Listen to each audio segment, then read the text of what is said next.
बैठे रात की श्रमदान सेवा कर रहे सभी सत्संगी प्रेमीजनों, बड़ा ही सौभाग्य का दिन है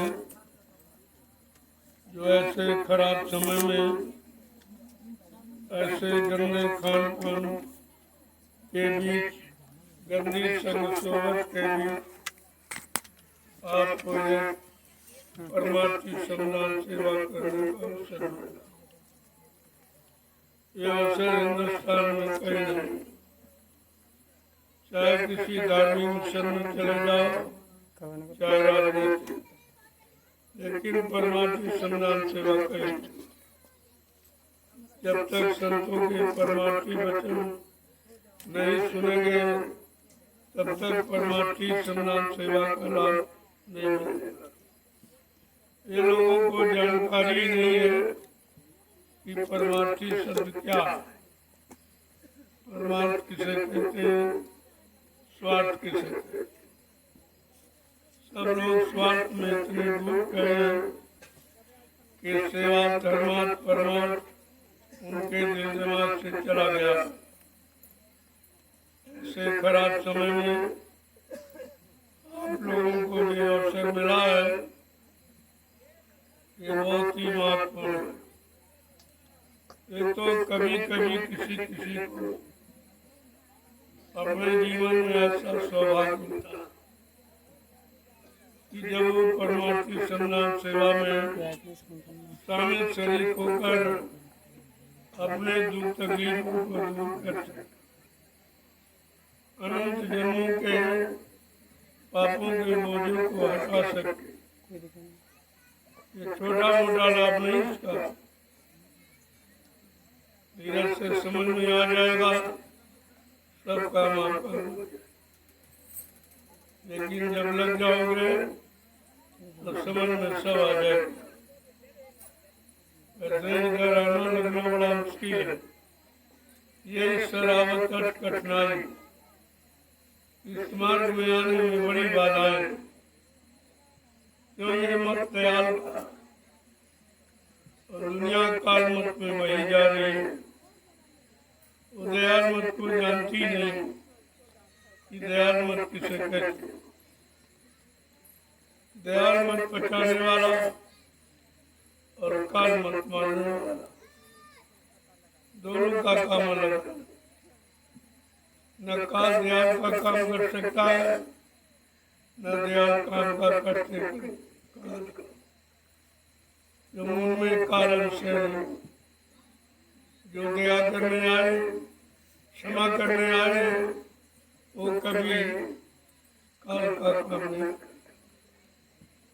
हमें आपको ये समझना चाहिए कि ऐसे भीषण कलकाल में ये परमार्थी सेवा अवसर मिला, एक छोटी बात नहीं। आज लोग परिश्रम को भूल गए, सारा परिश्रम मशीनें कर रही, तो मशीनें स्वस्थ है, आदमी बीमार।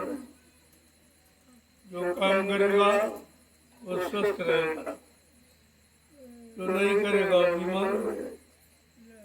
जैसे किसी मशीन को साल 2 साल खड़ा रखो तो बेकार हो जाती, और अगर चलती रहे तो ठीक रहे। ठीक उसी प्रकार ये मनुष्य शरीर परमात्मा की बनाई मशीन से चलता है। अगर इस शरीर को आप एक जगह खड़ा कर दो, परिश्रम न करो कि बेकार। आज बीमारी बढ़ने का कारण यही है कि हमने आपने परिश्रम छोड़ दिया। जब परिश्रम छूट गया तो आराम और सुख और शांति भी आपकी छूट गई। इसलिए संत महापुरुषों ने शोध किया कि मनुष्य को सुख शांति कैसे मिले, उसको निरोग स्वस्थ कैसे रखा जाए। उन्होंने सोच करके ये परमार्थी श्रमदान सेवा का लाभ रखा। अगर ये सेवा करने लगे तो ये शरीर से स्वस्थ हो जाए, बीमारियां अपने आप चली जाएगी, कोई बीमारी नहीं। जैसे जैसे आप परिश्रम करते रहोगे, शरीर से पसीना निकलता रहेगा, बीमारियां अपने आप खत्म होंगी। ये कितना सरल उपाय है, संतों ने ये जीवों के लिए रखा है। ये संत महापुरुषों की दया है जो कलयुग में आए और हमें आपको ये सस्ता सरल रास्ता दे दिया। नहीं तो लोग बीमारियों से इतने परेशान, जो कुछ आमदनी करते हैं, खेती है, दुकान है, दफ्तर है, बिजली व्यापार मजदूरी है, वो सब दवा में चला जाता, साथ में कुछ नहीं बचता, सब दवा में खर्च हो जाता और शरीर भी कमजोर हो जाता, पैसा भी चला गया और शरीर भी कमजोर। आपको क्या लाभ? लेकिन बात समझ में नहीं आती, आखिरकार इस समस्या का समाधान क्या है? तो संत महापुरुषों ने उसका समाधान निकाला। संपूर्ण दुख मुसीबत का समाधान किया आपने परिश्रम और ईमानदारी से काम करना बंद कर। ये ईमानदारी और परिश्रम ही तुमको हर तरफ बढ़ाने का काम करे। इसी को विकास है। विकास तो जब करेगा जब इंसान स्वस्थ रहेगा, और बीमार व्यक्ति क्या विकास करे? जो कुछ है उसके पास धन, वो बीमारी में जा रहा, वो बेचारा विकास क्या करे? लेकिन सोच नहीं पा रहा कि आखिरकार विकास किधर हम जाए। जो विकास जब संतों की शरण में आएगा जीव, तब सब समझ में आ जाएगा और सब तरफ से तुम्हारी संभाल करेगा, किसी तरफ से तुम्हें बिगड़ने नहीं देंगे। जब तुम्हारा मन खराब होता देखा जाता तो अपनी तरफ लगा लेते, क्योंकि डर लगकर तुम्हारा मन खराब नहीं होगा, और किसी साथ लग जाओगे तो खराब कर देगा, तो सब तरफ से तुम्हारी मदद करेगा। लेकिन जीव बेचारा इतना अज्ञानी है कि वो अपने भले को और अच्छे को समझ नहीं पाता। कहाँ हमारी भलाई है, कहाँ हमको कौन भले रास्ते पर चला रहा, कौन हमारा अच्छा काम कर रहा, यही तो जीव के अंदर समझने की कमी। और ये समझदारी जब संतों की शरण में पहुँचेगी, उनके वचनों को सुनेंगे, फिर वचनों को जीवन में उतारेंगे, तो आपको सब लाभ मिल जाएगा। लेकिन ये वचन कोई बताने वाला तो होना चाहिए। आपको तो वो वचन सुनाएंगे जिससे तुम्हारा सब तरफ से नुकसान हो। जहाँ जहाँ फतेह जिनके साथ गए, सबने आपको खराब किया, क्योंकि वो खराब थे। खराब करना वो जानते हैं, अच्छा करना, अच्छा बनाना जानते हैं। और यही तुम्हारी भूल रही कि उनके साथ मिलकर आपने अपने आप को खराब कर दिया।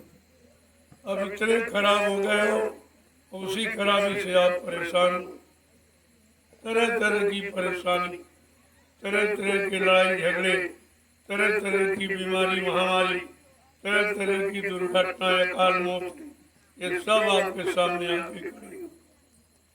और इस समस्या का समाधान किसी के पास न कोई राजनीतिक और न किसी धार्मिक। तो आखिरकार क्यों जाएगा? कोई न कोई तो रास्ता बताने वाला होना चाहिए, कोई न कोई सच्चाई मतलब यानी अच्छाई का अनुभव कराने वाला होना चाहिए। तो जब धीरे धीरे उनकी शरण में जाओगे, उनके वचनों को सुनोगे और करने लगोगे, तो ये सब तुम्हारे अंदर आगे स्पष्ट हो जाएगा। आज का समय कितना खराब है, चारों तरफ कलह, लड़ाई झगड़े, मारकाट, हिंसा, चोरी, कत्लेआम, व्यभिचार, कुचार, इसके सिवा कुछ नहीं। महंगाई, गरीबी, बेरोजगारी, इसके अलावा कुछ नहीं। ये जीवन में सुख शांति दिलाने वाले रास्ते नहीं, ये तो आपको परेशान और मुसीबत में डालने वाले रास्ते। जब तक इनको समझोगे नहीं और इनसे निकलने का उपाय नहीं सोचोगे, तब तक आपको सुख शांति मिलेगी। और यहाँ कोई बताने वाला है नहीं। जो बताते हैं सब अपने स्वार्थ ही की बात बताते, तुम्हारे ही स्वार्थ की बात कोई नहीं। चाहे तरफ किसी को देख लो आप, चाहे परिवार समाज को देखो, चाहे सब अपने बड़े मतलब की बात करते, अपना अपना स्वार्थ तुमसे हल करते और तुमको इधर उधर फेंक देते। तुम्हारी जरूरत जब तक समझते हैं जब तक उनका स्वार्थ निकलता रहे, और जहाँ स्वार्थ निकलना बंद एकदम तुम्हें छोड़ देंगे। फिर तुम कहीं के नहीं हो, तब तुम्हें पछतावा होता। तो उस पछताने से होता क्या? संत महापुरुष सब तरफ से आपको समझाकर एक तरफ केंद्रित करते हैं, जहाँ से तुमको सच्ची सुख शांति मिलेगी। वो रास्ता है अध्यात्म, और अध्यात्म किसी को मालूम नहीं, तभी तो सुख शांति नहीं। ये भौतिक जगत में कोई सुख शांति, इनमें सिवाय तकलीफ, मुसीबत और दुख का मतलब यानी बीमारियां, परेशानियां, लड़ाई और झगड़े, इसके अलावा कुछ है नहीं। चाहे परिवार में देखो, चाहे समाज में देखो, चाहे धर्म की तरफ देखो, चाहे राजनीति की तरफ देखो, जब कहीं सुख शांति दिखाई नहीं देती तो आप जाओगे। कोई न कोई तो रास्ता ऐसा होना चाहिए, कोई न कोई रास्ते पर चलाने वाला होना चाहिए, कोई न कोई मुसीबत आपत्ति से बचाने वाला होना चाहिए, कोई न कोई बुरे कर्मों से आपको अच्छे कर्मों की तरफ ले जाने वाला होना चाहिए। तभी तो एक कार्य आपका हो रहा। और तुम्हारे पास कोई सूझ नहीं, कोई समझ नहीं, कोई ज्ञान नहीं, कहाँ जाए, किधर जाए, कौन हमारी मतलब यानी रक्षा करने वाला है, कौन हमें मुसीबत आपत्ति की तरफ ढकेलने वाला। इतने दिनों में आप यही नहीं समझ पाए। अब धीरे धीरे जब से संतों ने अपना सत्संग वचन लोगों को सुनाना शुरू किया, धीरे धीरे लोगों ने सुनना चाहा और सुन करके को जीवन में उतारा। तब उनको कुछ पता चला है, अरे नहीं भाई, सुख शांति का रास्ता तो इधर, उधर तो सब लड़ाई झगड़े, उधर सब खराब करने वाले बैठे, जिनको तुम पकड़ लोगे फट से तुम्हें खराब कर देंगे, शरीर से खराब कर देंगे, मन से खराब कर देंगे, बुद्धि से खराब कर देंगे, शरीर से खराब कर देंगे। आपको किसी तरह से छोड़ेंगे नहीं। फिर आप पछताते हो, फिर पछताए हो का जब क्रिया की गई, सारा समय निकल गया, सारे श्वासों की पूंजी आपने खराब कर डाली। अब सोचने से होता क्या, लेकिन संतों ने फिर भी आपको हतोत्साहित नहीं किया। एक आपको साहस बनाया, ठानस बनाया कि चिंता मत करो, एक घड़ी आधी घड़ी आधी माँ पुण्यात गोस्वामी संगत साथ की हरे को रखा। अगर एक घड़ी का सत्संग मिल जाए तभी तुम अपने जीवन को बदल सकते हो, लेकिन मिल जाए कहने का मतलब तुम्हारी समझ में आए और तुम उसे अपना लो, उसके अनुसार चलने लगो, तो फिर बदलने में देर, उनको बदलने में देर नहीं, क्यों बदलने के लिए आए और आपको बदल देंगे। अगर उनके संपर्क में आ गए तो आपको हर तरफ से बदल, हर तरफ से तुमको शुद्ध, जिधर तुम्हारा मन जा रहा हो और उधर से रोक देंगे, हटा देंगे। वो जानते हैं उधर सब खराब करने वाले, तुम्हारे मन को खराब करेंगे, बुद्धि को खराब करेंगे, चित्त को खराब करेंगे, फिर तुम्हारे शरीर को कर्मों से खराब करा देंगे। तो जो जो तीनों लोगों ने उनको पकड़ा वो सब खराबी। अब उसी खराबी के कारण आप रो रहे हो कि मेरे पास कुछ रहा नहीं, शरीर भी यानी बुढ़ापा आ गया, शरीर की शक्ति भोगों में खर्च हो गई, हम समझ नहीं पाए, सबने भोगों के द्वारा लूट लिया, कुछ नहीं बचाया और आप इन लुटेरों को समझ नहीं पाए। आपने समझा हमारे, आपने रिश्ते बनाए, जिनको रिश्ता बनाया वो भी तो तुमको खराब करा, वो कौन छोड़ रहे, बगैर खराब किए कोई छोड़ेगा ही नहीं, उनका उद्देश्य ही खराब करना और तुम उनके खराब करने की शराब को समझ नहीं पाए। आपने इसे प्रेम समझा जो गंदा था, प्रेम पाक साफ निर्मल होता, प्रेम में गंदगी नहीं होती, प्रेम में विषय वासना भोगों की नहीं होती है, एकदम पाक साफ निर्मल। तभी कहा प्रेम कहाँ है, संतों के पास खजाना, उनके पास प्रेम का खजाना, वो प्रेम के भंडार। आपको उसे सच्चे पाक साफ निर्मल प्रेम से जोड़ लेंगे और आपको पाक साफ कर देंगे। तो कितना बड़ा काम करने आए, ऐसे संत महापुरुषों को लोगों ने पहचाना भी चाहे तो काम नहीं करा, सब छोड़ के भाग गए।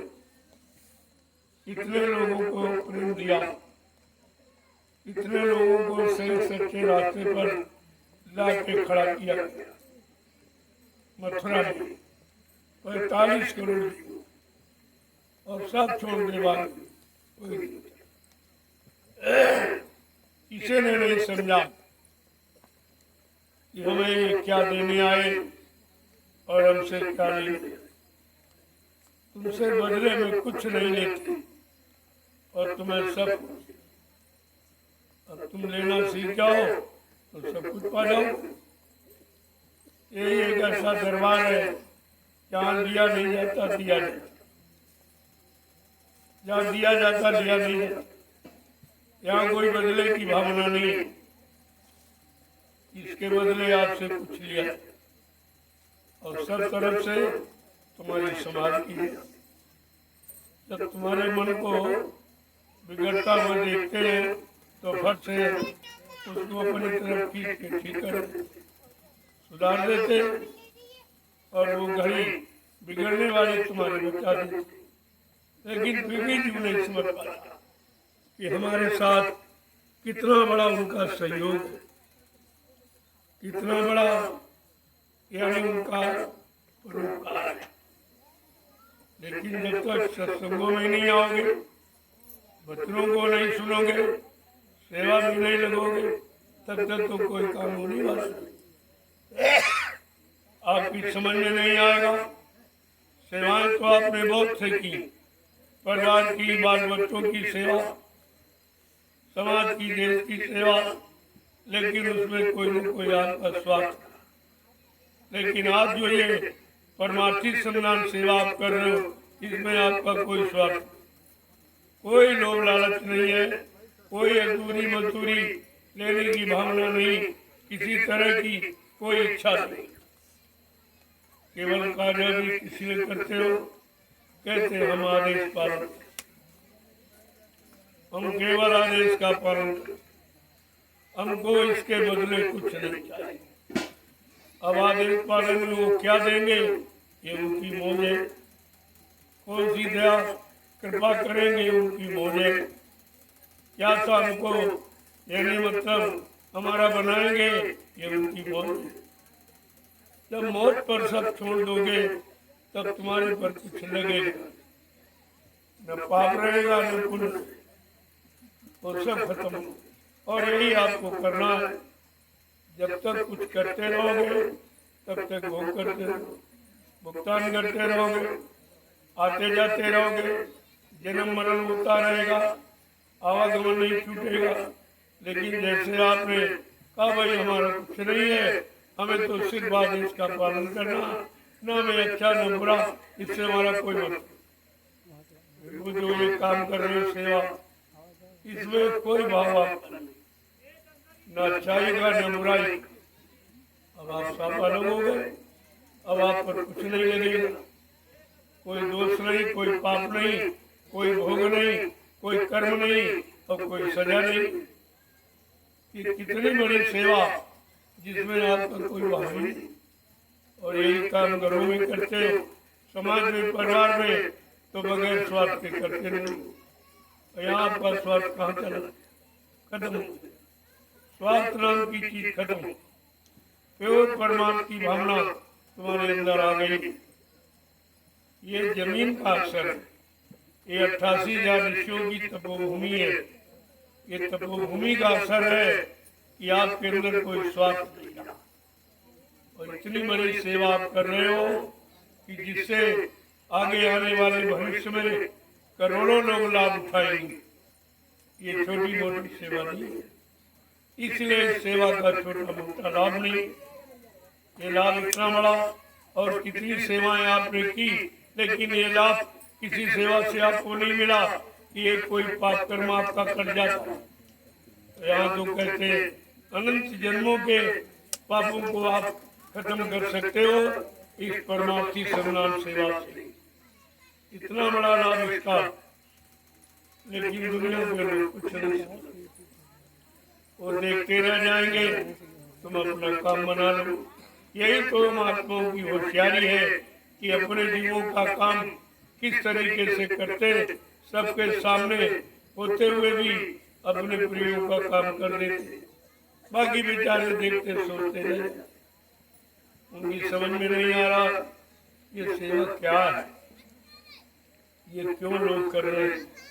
सब देख देख के आश्चर्य करते, क्योंकि ये सारा हिंदुस्तान आपको देख रहा, ये सीधा प्रसारण पूरे हिंदुस्तान में जा रहा है। और सब देख रहे हैं कि हिंदुस्तान में लोग दिन में परिश्रम करना भूल गए। ये कैसे लोग हैं जो रात्रि में सेवा कर रहे, कहाँ कर रहे? 88,000 ऋषियों की तपोभूमि नैमिषारण्य। ये कितनी बड़ी संख्या यहाँ ऋषि मुनियों की नहीं है। विश्व में कहीं चले जाओ, कोई जगह ऐसी नहीं है जहाँ पर इतनी लंबी संख्या में ऋषि मुनियों ने तपस्या की। यही पावन पवित्र स्थान है नैमिषारण्य। गोस्वामी जी महाराज ने रामचरितमानस में इसकी पूर्ण व्याख्या की। इस नैमिषारण्य स्थान तीर्थ पर नैमिष विख्याता अति पुनीत साधक सुखदाता। ये नैमिषारण्य तीर्थों का महातीर्थ राजा है, ये तीर्थों का राजा है, अति पावन पवित्र है। इस भूमि का लाभ किसको मिलेगा? कहा जब कभी इस भूमि पर किसी संत के साधक आएंगे और नाम की साधना करेंगे, परमार्थी सुंदर सेवा करेंगे, उनको इस भूमि का लाभ मिलेगा। बाकी यहाँ के रहने वाले गांव में उनको नहीं, पंडा पुजारी उनको नहीं। ये लाभ मिलेगा जब किसी संत के साधक इस भूमि पर नाम की साधना करेंगे।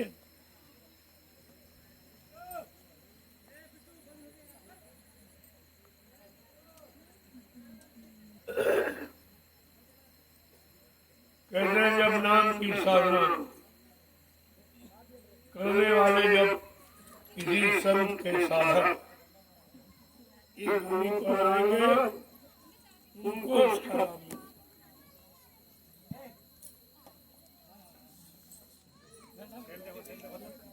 Sit down.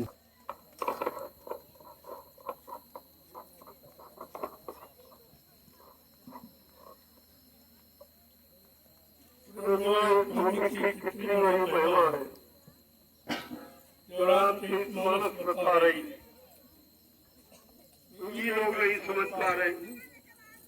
हर हिंदू के घर में रामचरितमानस लिख के रखवाई गई ताकि समय समय पर आपको जानकारी मिलती रहे, उस जानकारी से आप लाभ प्राप्त करते रहे। लेकिन सब कुछ जानकारी मिलती हुई आज तो लोगों की समझ में नहीं आया। ये तो जिनको मिलना उन्हीं की समझ में आता, जिनका सौभाग्य है वो इस भूमि पर आएंगे, सब नहीं आएंगे, वो पास पड़ोस वाले नहीं आएंगे, तो दूर दराज से लोग आ रहे, जिनकी किस्मत में है इस भूमि का लाभ उनको मिलेगा और वो लाभ ले रहे हैं, बाकी दुनिया के लोग देखते रह जाए। बात तो समझने की है। धीरे धीरे जब आप आते जाते रहोगे तो आपकी समझ में सब आ जाएगी कि आपको इस भूमि पर क्यों लाया गया। हिंदुस्तान में क्या जमीन की कमी है? लेकिन नहीं, ये जमीन, ये 88,000 ऋषियों की तपोभूमि, ये सब जगह नहीं है। और इस भूमि का नाम अलग है, लेकिन वो लाभ सबको दिखाई नहीं देगा। यहाँ तमाम गांव बस गए, तमाम शहर कस्बे बस गए, लेकिन ये लाभ उनको दिखाई नहीं देगा। जिसके लिए लिखा है उन्हीं को ये लाभ मिलेगा।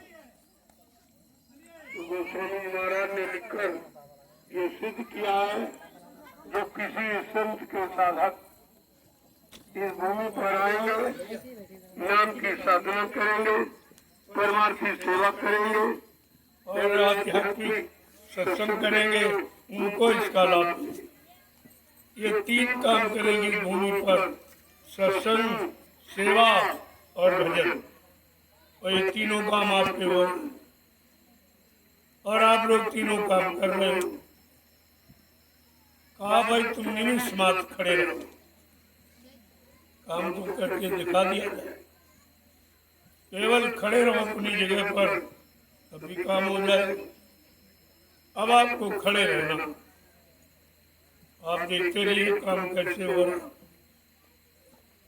कहने का मतलब ये है, महापुरुषों ने जो कहा वो करके दिखाया। वो किसी के सहारे नहीं रहते, लेकिन फिर भी जीवों को सम्मिलित करते। अरे भाई सब कुछ जिसका जिसका लाभ हो जाए तो अच्छी बात। जो लाभ देने आए वो तो लाभ देंगे ही क्यों, कैसी मतलब कैसे देंगे, कैसी उनकी बुद्धि फेरेंगे, कैसे मन को इधर लगाएंगे, ये तो उनका काम, वो धीरे धीरे लगा देंगे। तुम कभी जीवन में नहीं सोचते थे कि हम यहाँ मिट्टी ढोएंगे, और आप कर रहे हैं। कभी आपने सोचा नहीं था कि हम इस भूमि पर आकर मिट्टी ढोएंगे, हम इस भूमि को तैयार करेंगे, हमारा इस भूमि से क्या मतलब। लेकिन नहीं, अगर मतलब न होता तो कैसे आपको लाया जाता, और तुमको लाभ मिलना न होता तो आपके क्यों लगाया जाए। ये सब बातें समझने, धीरे धीरे धीरे जब आप सेवा में लगे रहोगे, तुम्हारे मन बुद्धि चित्त अपने आप साफ हो जाएंगे, और ये सब काम आपको। अब जो नहीं चाहता था वो भी देखो कर रहा, करने के लायक नहीं, फिर भी अंदर में इच्छा भाव तो है कि हम भी करें, उसका भी लाभ। अगर किसी अच्छे काम को आपने सोच लिया, उसका भी लाभ आपको मिलेगा। ये कितना बड़ा कलयुग में आपके साथ संतों ने लाभ जोड़ा। अगर अच्छे काम को सोच लोगे, सबकी भलाई करने का अंदर में भाव बन गया, तभी आपको लाभ मिलेगा। ये बिना किए का लाभ है। इसका मतलब कलयुग का जीव इतना खराब है कि वो अच्छा सोच भी नहीं करना कराना को दूर रहा, किसी के बारे में अच्छा सोच ही नहीं पा, किसी को अच्छा बनाने का प्रयास ही नहीं करना, सबको खराब करने की कोशिश करता। यही आपको समझना चाहिए। धीरे धीरे धीरे सत्संगों में आते जाते रहोगे, थोड़ी बहुत निमिष मात्र सेवा करते रहोगे, अपनी गाड़ी कमाई खर्च करते रहोगे, उसी से तुम्हारा काम हो जाएगा, उसी से काम। क्योंकि लगाने वाला चाहिए। अगर लगाने वाला सही है तो थोड़ी सी सेवा से आपका काम बन जाएगा और आपका बन रहा देगा। छोटी मोटी सेवा से ये कितना बड़ा काम होगा। और थोड़ी बहुत सेवा शरीर की आप कर रहे हो तो कितना बड़ा काम हो रहा। ये मशीनें भी काम नहीं कर सकती जितना आपने काम किया। तो सब लोग देख रहे। जब मैं इस भूमि पर आया था सब लोग कहते हैं जंगल में क्या कर रहे हैं, आपको जेसीबी लानी पड़ेगी। हमने कहा हमारे पास बहुत बड़ी बड़ी जेसीबी, आप देखना। और जैसे आपका काम शुरू हुआ सब जंगलों को आपने साफ कर दिया। इतनी कटीले झाड़ियां थी जहाँ लोग घुस नहीं सकते थे, आपने घुस के उनको साफ किया। बड़े बड़े नाले और मतलब गड्ढे आपने पाट दिए। लोग का असर ये तो मशीनें भी नहीं था। हमने कहा हमारे प्रेमियों के आगे मशीनें फेल है, वो फेल हो गई।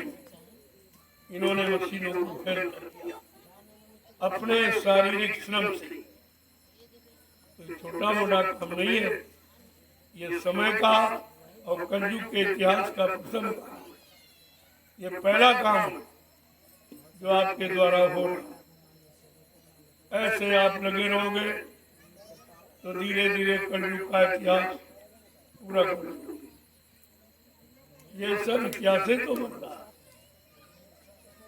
जो लोग कभी नहीं किए आज कर रहे, कभी इन्होंने पढ़ा हाथ से पकड़ा नहीं है, आज ये खुदाई कर रहे। इन्होंने सर पे 1 किलो बोझा रखा नहीं और डलिया भर भर के ले जा। ये सब आश्चर्यजनक है। इसी को देखकर लोग ताजुब करते। तो आपका काम छोटा मोटा नहीं, ये समय का और इतिहास का बहुत। किसी इतिहास में भी ऐसा काम किसी ने करके नहीं दिखाया जो आज आप करके दिखा। कहने का मतलब है तुम अपनी सेवा में लगे रहो, तुम्हारा काम इसी से हो जाए। क्योंकि जो आगे लोग आ रहे हैं आप उनके लिए तैयार करें, तुम अपने लिए थोड़ी कुछ करें। आगे आने वाले लोगों के लिए ये प्लेटफॉर्म आप तैयार करें। जब करोड़ों लोग बैठकर इस भूमि पर भगवान का भजन करेंगे और वो सेवा करेंगे, सत्संग सुनेंगे, ये छोटा मोटा लाभ। उस लाभ को देने वाले आप। न तुम सेवा देते न जमीन होती, न तुम सेवा करते न जमीन तैयार होती। ये सब तुम्हारे द्वारा हो। यही तुम्हारा भजन और यही तुम्हारा सब कुछ। ये तपस्या से बढ़कर तपस्या। कितनी भीषण गर्मी थी और ये प्रेमी दोपहर में मिट्टी ढो रहे, झाड़ियां साफ कर रहे, काट रहे। लोग घरों में गर्मी महसूस कर रहे थे और ये जंगलों में सेवा। यही तो बात समझदारी, यही तो कलयुग का इतिहास है जो सबके सामने हो रहा और देखकर भी लोग नहीं समझ पा रहे। क्या हिंदुस्तान में जमीन की कमी थी? मैंने जंगल क्यों लिया? ये कटीले झाड़ियां क्यों खरीदी और बड़े बड़े नाले गड्ढे क्यों खरीदे? तुम्हें नहीं मालूम आप फिर सेवा कैसे कराएंगे? कोई प्लेन खेत में सेवा करता, ये आपको सेवा करने के लिए या आपको सेवा का अवसर मिले जिससे तुम्हारे किए गए पाप कर्मों की अदायगी हो जाए, इसके लिए मैंने ये झाड़ियाँ और कटीले जंगल खरीदे और बड़े बड़े गड्ढे मतलब यानी और नाले याद से पटवाए। ये कितना बड़ा काम सेवा था। लोग समझते थे भाई यहाँ क्यों ले रहे। हमने कहा हमें जरूरत, प्रेमियों को जरूरत है, उनके जरूरत का सबसे बड़ा काम होना है। अगर ये जंगल न होते, गड्ढे न होते तो आपकी सेवा कहाँ करते, कहाँ आप सेवा करते और कहाँ तुम्हारे पाप कर्मों की अदायगी होती। तो एक तरह से नहीं, हजारों तरह से लाभ देने के लिए आपको इस भूमि पर लाया गया। और जब तक तुम्हारा पूरा नहीं हो जाएगा कर्मों की अदायगी, आपको सेवा मिलती रहेगी। क्योंकि अब कोई सेवा करके आप ये लाभ नहीं प्राप्त कर। प्रेमियों को चाहिए कि लगन के साथ जो करो, लगन के साथ।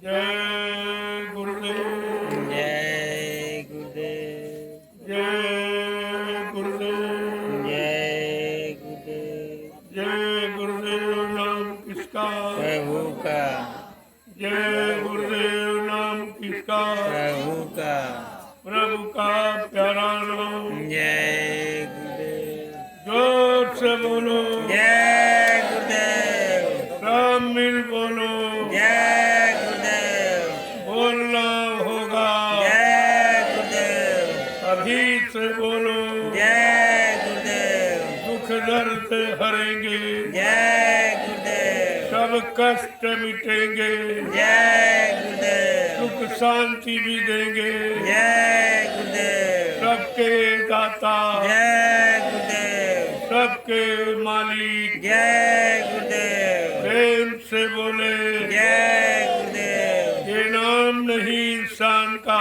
ये नाम है प्रभु का, ये काम नहीं इंसान का। ये काम है प्रभु का। देखो कितना बड़ा काम।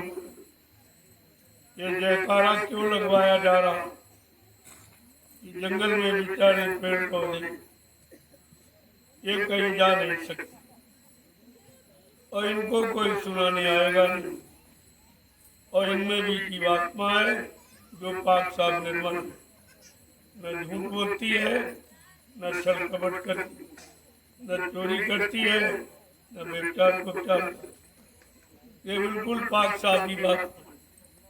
इनका भी उद्धार होना चाहिए।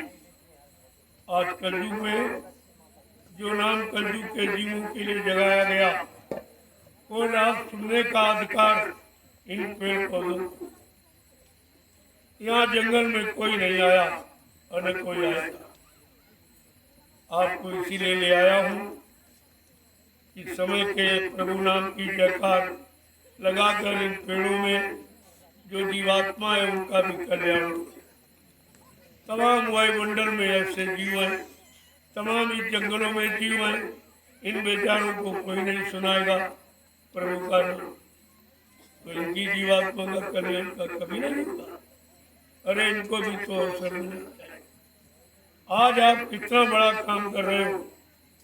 शहर कस्बों में तो लोग प्रचार सभी करते, लेकिन जंगलों में और वहाँ के जीव सब पाप कर्म करते, उनको सुनाते। और ये पाक साफ निर्मल पवित्र है जो जंगलों में रहते। इसलिए ये सब काम करने कराने के लिए आपको लाया गया। आप सेवा भी कर रहे हो और प्रभु के नाम का उच्चारण भी कर रहे हो, अपना भी काम कर रहे हो।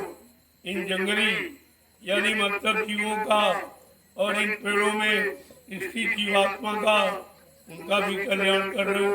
ये कब है? ये बहुत बड़ी बात है और बहुत बड़ा परमार्थी काम है। एक तरह से नहीं, हजारों किस्म से आप ये परमार्थी सेवा कर। पेड़ पौधों को समय से प्रभु को नाम को सुना बताना, आवाज लगाना, ये भी परमार्थी, ये भी कोई नहीं कर रहा। किसी को जानकारी नहीं है।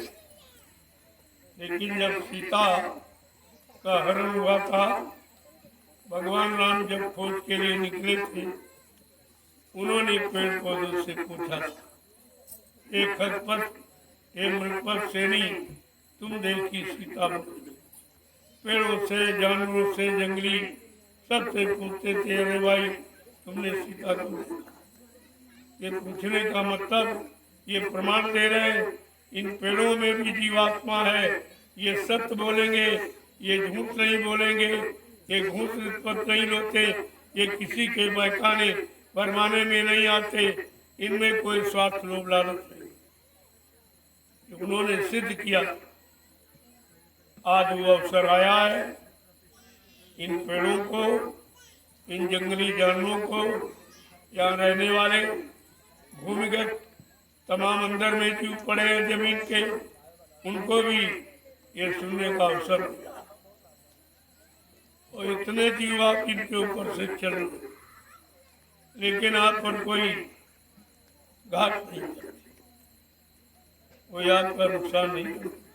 वो जानते हैं ये हमारे लिए आए हैं, हमारे लिए काम कर रहे हैं, हमारी जीवात्मा के कल्याण के लिए प्रभु नाम को सुनाते हैं, जय घोष करते हैं। इनसे बड़ा हमारा कोई हितकारी नहीं है, इसलिए वो आपका नुकसान नहीं। इसी बात को सोचना चाहिए। अगर धोखे में किसी से कोई नुकसान हो गया तो उसका तुम्हारे पर कोई बुरा असर नहीं होगा, कोई बुरा असर नहीं होगा, कोई जानलेवा घटना नहीं होगी। और इससे ज्यादा आप क्या लाभ क्या? जय गुरुदेव, जय गुरुदेव, जय गुरुदेव, जय गुरुदेव, सतयुग कौन लाएंगे, जय गुरुदेव, कलयुग को कौन भगाएंगे, जय गुरुदेव, जन जन में सुख शांति कौन लाएंगे, जय गुरुदेव, मानो मानो में प्रेम कौन सिखाएंगे। जय गुरुदेव। इस बात को ध्यान रखिए, ये भी काम किसी के बस का नहीं। जितना भी आपको से कहा जा रहा, सुनाया जा रहा, ये किसी ने पहले भी नहीं किया और आज भी कोई नहीं कर रहा, ना आगे कोई कर सकेगा। ऐसा काम आपके सामने हो रहा, उस काम में आपको शामिल शरीक किया। अब धीरे धीरे रात्रि परमार्थी श्रमदान सेवा का समय आपको पूरा। आपने बड़ी मेहनत की है, 5 बजे से लगे हो, आखिरकार आराम। वैसे तो बहुत बड़ा है, एक डलिया का लाभ एक माला के बराबर। माला वाला लाभ डलिये में, सुमरन का लाभ डलिये में, भजन का लाभ डलिये में। इस डलिये में कौन सी करामात? करामात है परमार्थी विचारधारा। इस डलिया में, इस मिट्टी में परमार्थी विचारधारा, अपने स्वार्थ की कोई भावना नहीं, इसलिए इसका लाभ इतना बड़ा रखा गया कि एक डलिया मिट्टी अगर डालोगे तो एक माला स्वीकार। इसलिए आपको ज्यादा से ज्यादा डालने की कोशिश करते कि जितनी ज्यादा हो जाए उतनी माला हमारी हो जाए। ये लाभ तो कोई दे नहीं सकता, एक डलिया का लाभ एक माला के बराबर कोई नहीं। ये लाभ आपको कहीं नहीं मिलेगा। जय गुरुदेव, जय गुरुदेव। देखो 10 डलिया और डाल दी, 5 अपनी है, 5 मान, क्योंकि हमसे कोई काम होगा नहीं। हम तो बूढ़े हो गए और आप लोग एक काम। मैंने बहुत किया, उतना आप नहीं कर सकते। इतनी मिट्टी ढोई है कि आप ढो नहीं, इतना फावड़ा चलाया, 10-12 घंटे लगातार आप चला नहीं सकते। ऐसे थोड़ी आपसे करवा रहा हूँ, मैंने भी किया है, अब करके उसका लाभ मिला, तब आपको कहता हूँ ये काम करो, ये लाभ मिलेगा। ऐसे नहीं, अगर कराया न होता तो करवाने का लाभ हम कभी नहीं बता पाते। हमने भी किया, अभी करिए। आज तो इतने लोग हो, बहुत जल्दी काम हो जाएगा। जय गुरुदेव। जय गुरुदेव। जो लोग थक गए हैं या आप नहीं डाल सकते हो तो आकर प्रसाद ले लीजिए।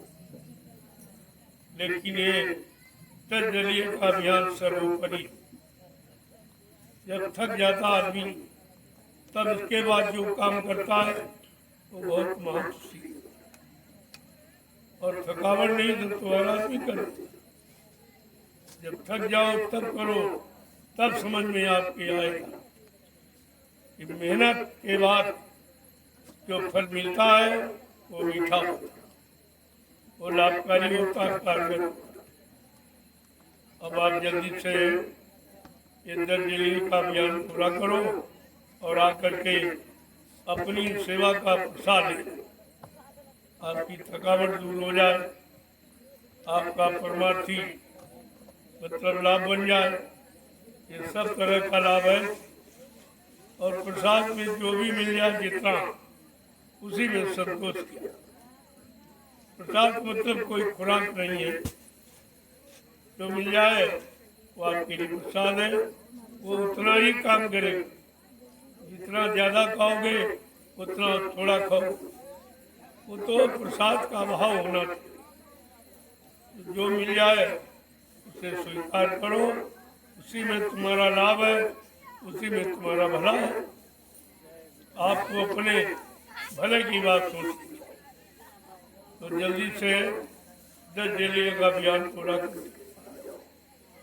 जय गुरुदेव। जय गुरुदेव।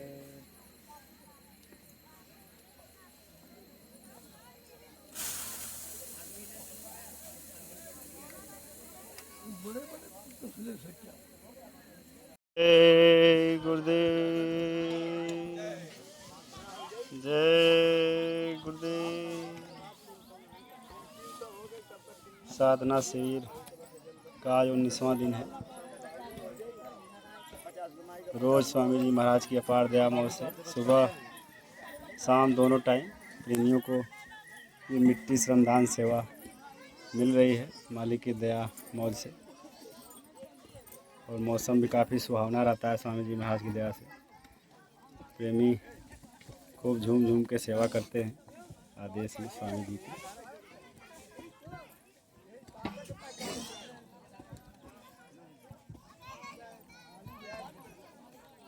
ये 13 बीघा के प्लॉट में ये नई ज़मीन ली गई है, जिसकी कल साफ़ सफाई हुई थी।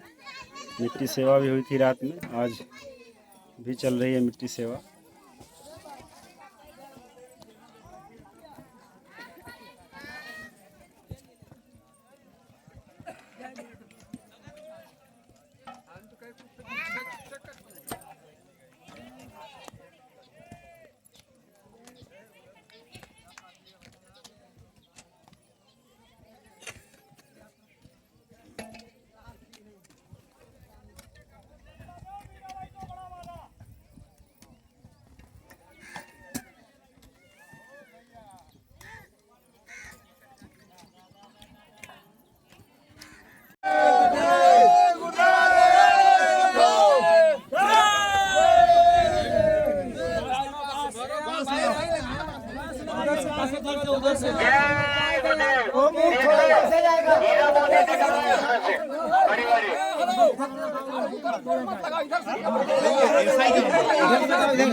इधर से ज्यादा इधर से